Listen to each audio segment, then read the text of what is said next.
എൻ്റെ കയ്യിലുള്ള ഈ ഒരു പാക്കറ്റ് കണ്ടോ, ജപ്പാൻകാർ മെയിനായിട്ട് കോക്രോച്ചിനൊക്കെ ഒഴിവാക്കാൻ വേണ്ടിയിട്ട് ഉപയോഗിക്കുന്ന ഒരു ബ്ലാക്ക് ക്യാപ്പാണിത്. കോക്രോച്ചിനെ ഒഴിവാക്കാൻ വേണ്ടിയിട്ട് ഉപയോഗിക്കുന്ന ലിക്വിഡും സ്പ്രേയിൻ്റെ ഒക്കെ കൂടെ തന്നെ വാങ്ങാൻ പറ്റുന്ന വേറൊരു കണ്ടെയ്നറാണിത്. ഇത് നമുക്കൊരു 6 പീസായിട്ട് ഇതിൻ്റെ പല വേരിയൻസ് വരുന്നുണ്ട്. ഇതിൻ്റെ സൈസിലും ഇതിൻ്റെ ക്വാണ്ടിറ്റിയിലും വ്യത്യാസം വരുന്ന ഒരുപാട് പാക്കറ്റ്സുകൾ നമുക്ക് വാങ്ങാൻ പറ്റും. ഈ ക്യാപ്പിൻ്റെ അകത്തേക്ക് നോക്കിക്കഴിഞ്ഞാൽ നമുക്കൊരു ഫില്ലിങ് കാണാൻ പറ്റും. ലിക്വിഡ് ഷുഗർ, ഗ്ലിസറിന്, സ്റ്റാറ്റ് സിറപ്പ്, പിന്നെ കോക്രോച്ചിനെ അട്രാക്ട് ചെയ്യുന്ന ഫ്രാഗ്രൻസ് ഒക്കെ ഫില്ല് ചെയ്തിട്ട് അങ്ങനെ 12ഓളം ഇൻഗ്രീഡിയൻസ് ഫില്ല് ചെയ്തിട്ടുള്ളൊരു ക്യാപ്പാണിത്. 1 കൊല്ലം വരെ നമുക്കിത് ഒരു സ്ഥലത്ത് പ്ലേസ് ചെയ്ത് കഴിഞ്ഞാൽ നമുക്കത് യൂസ് ചെയ്യാൻ പറ്റും. മുമ്പ് യൂസ് ചെയ്തിട്ടുള്ള ഒരു ക്യാപ്പാണിത്. ഇതിൻ്റെ ഉള്ളത്തെ ഫില്ലിംഗ് ഒക്കെ കഴിഞ്ഞു.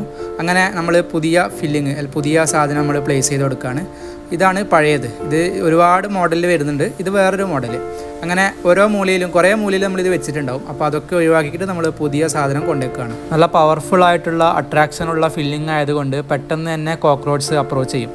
അത് മറ്റുള്ള കോക്രോച്ചിനും കൂടി നശിപ്പിക്കാൻ വേണ്ടിയിട്ട് ഈ ഒരു സാധനം ഹെൽപ്പ് ചെയ്യുന്നതാണ് പറയുന്നത്. ജപ്പാൻകാർ ഇത് ഉണ്ടാക്കിയത് കോക്രോച്ചിൻ്റെ ബോഡിക്ക് അനുസരിച്ചിട്ട് അതിന് മാത്രം കയറാൻ പറ്റുന്ന രീതിയിലുള്ള ഡോറും ക്യാപ്പുകളൊക്കെ ഇൻക്ലൂഡ് ചെയ്തിട്ടാണ് അവരിത് മേക്ക് ചെയ്തിട്ടുള്ളത്.